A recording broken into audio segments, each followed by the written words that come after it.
Happy Thanksgiving, YouTube.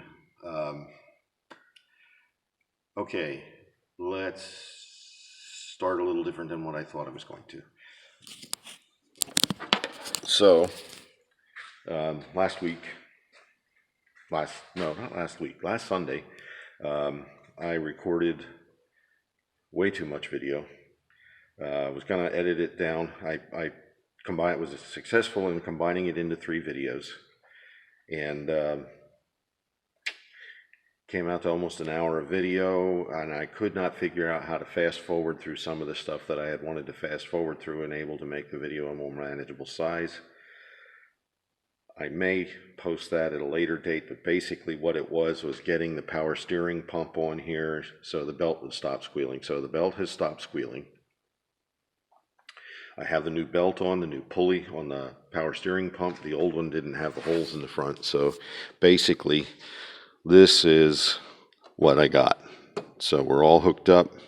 Managed to use the old belt. The new belt I had bought for the 4-liter with the power steering set up like this, and apparently they got it wrong. So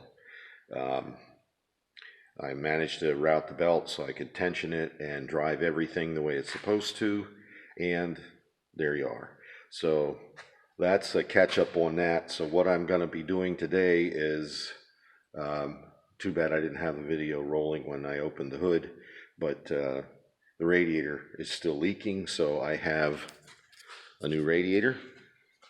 It's an all aluminum 3-core to replace the OEM 2-core. I damaged, and this is a brand new radiator from the last accident when the guy pulled out in front of me and I T-boned him. So it was an OEM 2-core.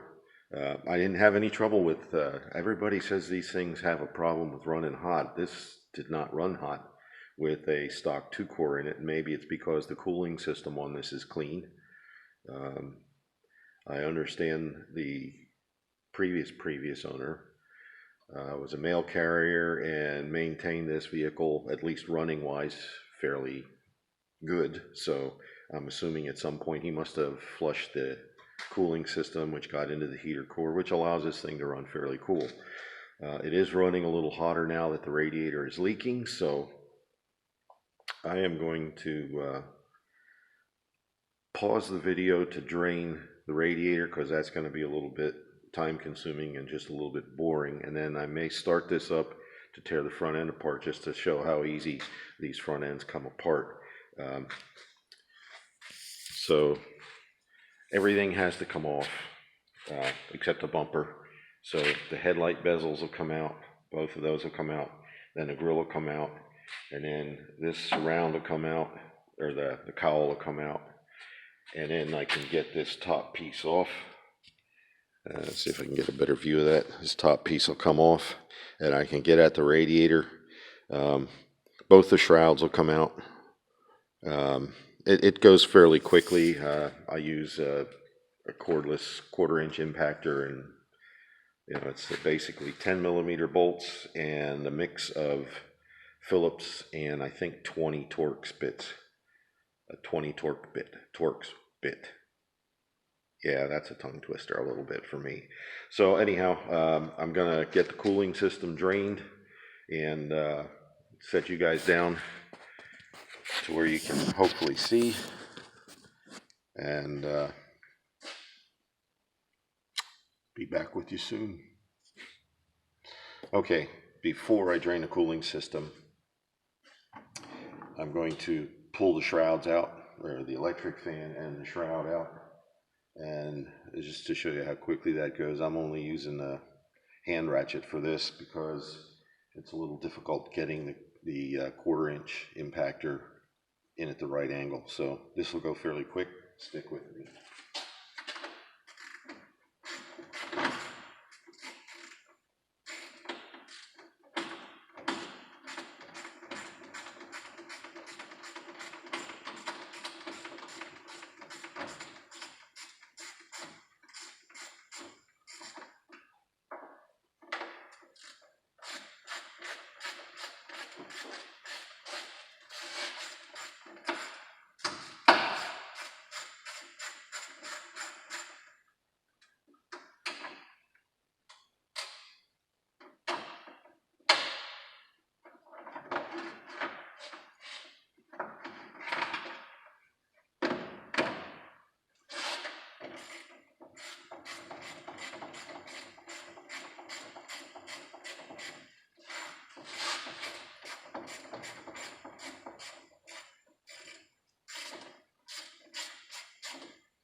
You can fast forward through this if you want.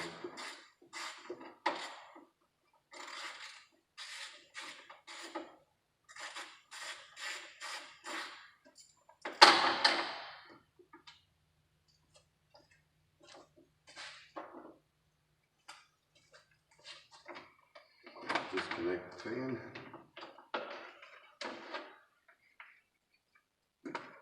And it's out. I'm thinking about taking the heater box out. Or not the heater box, the air box out. Just to get at things a little better.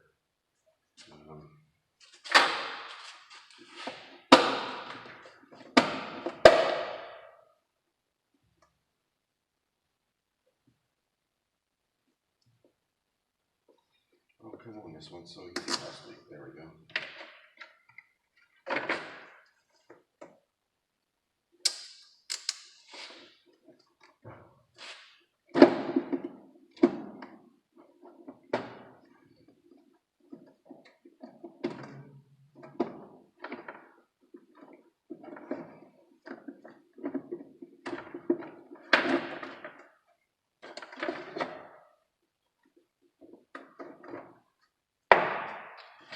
So, it's really not much to it.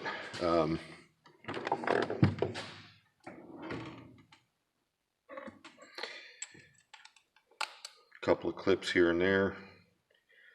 We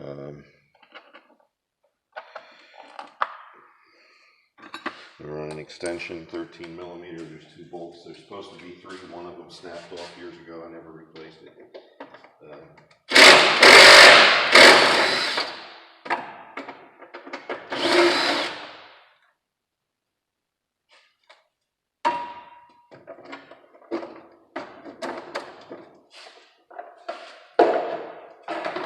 And done.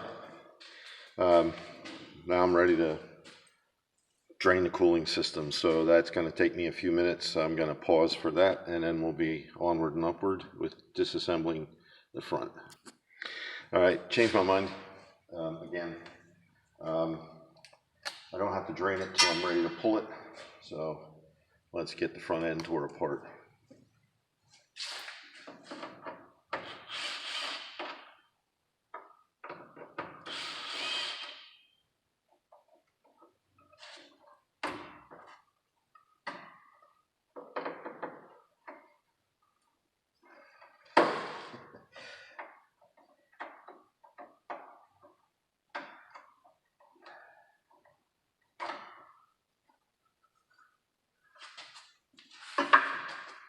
And I'm just going to set the screws in my box.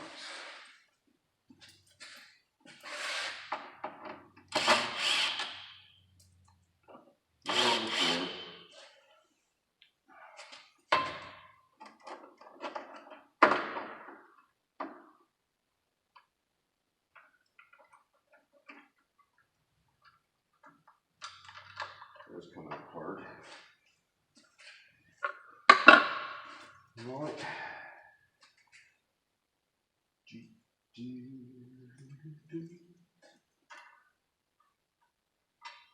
That's a beat. Maybe 10.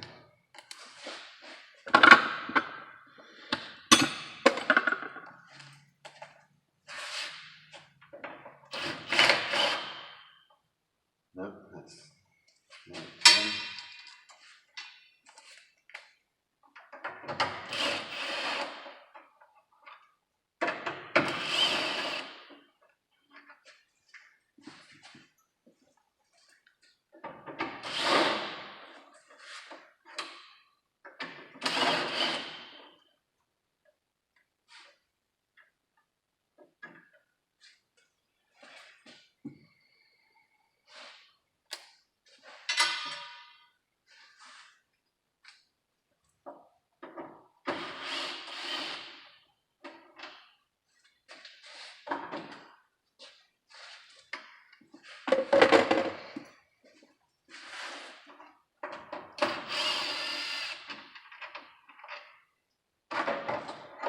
Might have guessed I've done this a time or 2 or 30.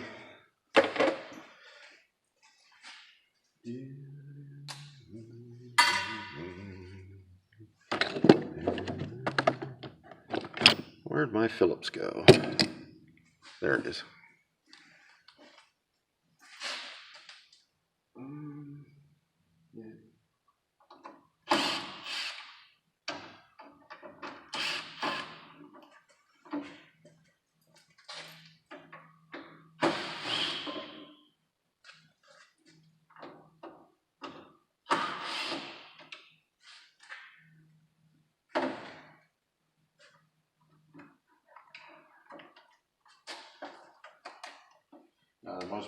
Probably the most difficult part of this is the wiring harness for the headlights. Is connected to this, and that was whether consciously or subconsciously, I remember that connection's down behind the airbox.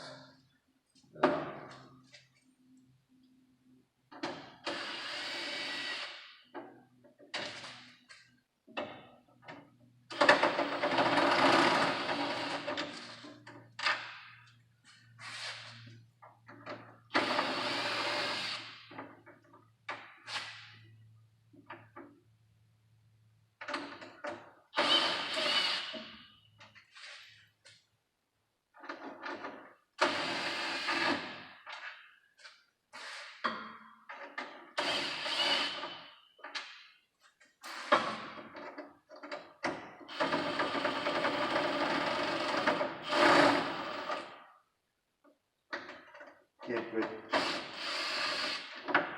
quite get the impactor down there in the corners.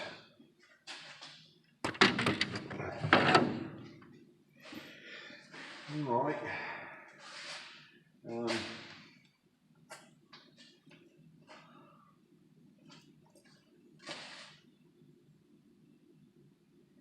I really didn't want to do that, but I guess I'm gonna.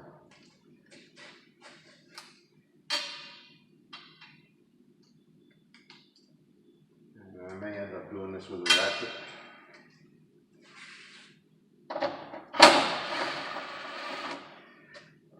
Gotta be really careful with this because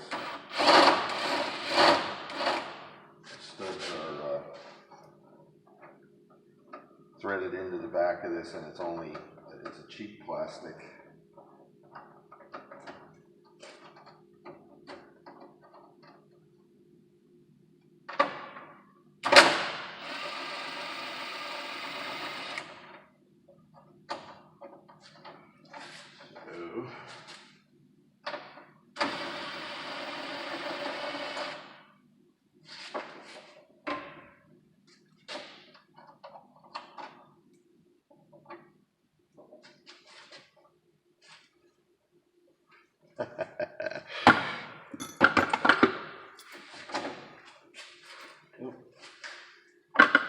This one.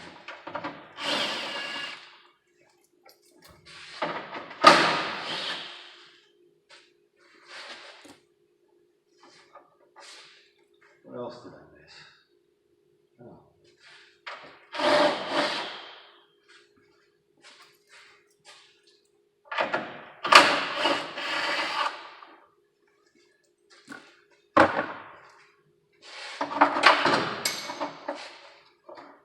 Well, there's my missing 1/4-inch ratchet and 8mm.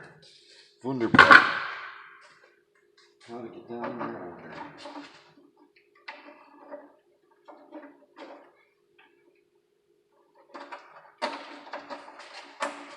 And as this has been out of here a time or two, pulls out of those holes very easily.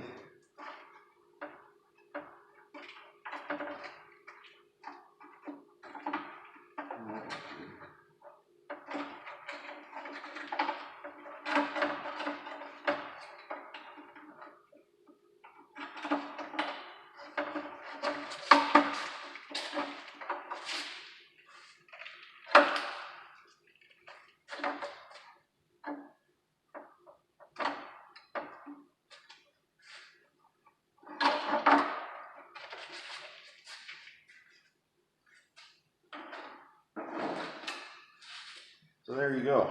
That's just basically all it is to taking that front end apart. It took 7-8 minutes. So now get the top piece off and disconnect the radiator and drain it, and I can put the new one in. So it's going to be a relatively short job, so don't go away. I'll be right back. So the nice thing about the drain on this, and I just checked the new one, is where the drain is, it's a straight shot right down to a bucket. So when that gets low enough, I'll take this plug all the way out, and it'll drain a lot faster. So one of the things from the damage from the last accident is this one snapped off, and I should just drill it out and re-tap it. This one I had to drill through, and there's a nut on the bottom, and I got to go in through here with a wrench to get on that nut before I can take this piece off. And that's proving to be a little bit of a challenge. I have this off. I moved all the parts over there because I need to get in my screwdriver drawer. This is a little known unsung hero tool, this right here. I got it in a cheap tool set from the tool bin, like the $5 tool bin at Advance Auto when they used to have that years ago. Basically what it's for is for this. Stick it up inside the hose, you go around, and it breaks the hose free from the and you can use that on heater hoses, whatever. And then I think I'm going to set this off too. There's my parts. Check this out. This is one of the auxiliary wires for the LED headlights, so that center bar in there is parking light. It apparently shorted out at some point, so I got to fix that before I put it back together. But you can see that comes right off now, and then that'll come off with the radiator. And then the only hose I have left is this one. This is a manual transmission, so there's no fittings. But this is the power steering line I had mentioned probably in a video that never got published. Punished? Why would you punish your videos? Bad video. You can see it's in pretty bad shape, rust-wise. And I think I'll just get one on order from Rock Auto and get it here before I have to park this and let it set. Some channel updates while that continues to drain. We're on break now. All the students are on their way home or at home by now for the holidays. They won't be back until January, first or second week in January, depending, and that's all dependent on whether or not, with the cold weather, the COVID flares up again and becomes more. I know right now Pennsylvania is it's not on lockdown, but anybody coming into the state has goes through a mandatory 2-week quarantine. Taking excessive measures, to my mind. Some of you may disagree, and you're welcome to your own opinions. Just don't hate me because I disagree with you. So anyhow, while we're on shutdown, I'm hoping I have another vehicle I can use. Well, actually I have two. I have my niece's car and I have my PT Cruiser. I want to get that operational again. I'm not going to register or inspect it or anything like that, but I can drive it on campus. I want to get the doors done and the door jambs done, so that's coming up, hopefully. It sounds like my radiator's just about empty. So I'm going to pause you guys again while I get this radiator drained out, and I may grab a little nosh. I'm hungry. So be back soon. Okay. Sorry to drag this out so long. I got the radiator out. It's all drained. Now, you may ask why I just don't repair this radiator. I tried, and for the record, don't ever try and use RTV to replace or to repair a radiator. It will not work. The coolant will push right through it. Maybe if you drain it and dry it before you put the RTV on, possibly, but I had gotten, after that, I went over to Advance and I got some of the, I'll show you, I got it right here. I got this water weld from JB. It's apparently meant to be used with radiators. So my problem was before I put that on, I already had the RTV on there, and of course it didn't want to bond to the RTV. So I'm going to try something here. I got nothing to lose. I have the new radiator put in, which I'm putting in regardless of whether or not I can repair this. But going to try some fire. Gently burn off the RTV and the JB weld and get that clean.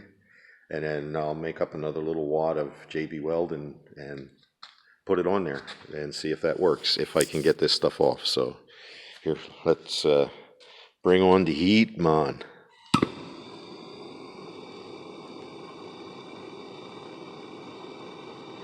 The trick is going to be getting this stuff hot enough to carbonize without melting the fins.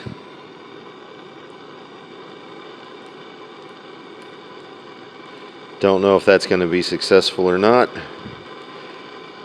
Like I said, at this point, I got nothing to lose. In my mind, this radiator is scrap. Was talking to somebody this past week, and they had sent a radiator out. They had sent a radiator out to be repaired, thinking that it was going to be properly repaired, and they got it back, and it looked pretty much like this one does right now, minus the charcoal.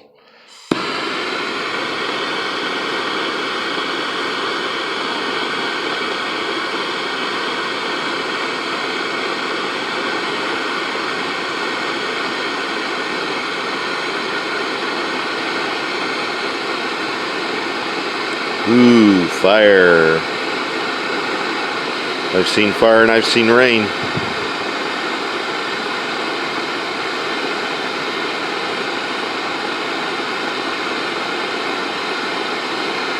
Tell me, be sure and tell me if you think I'm getting it too hot.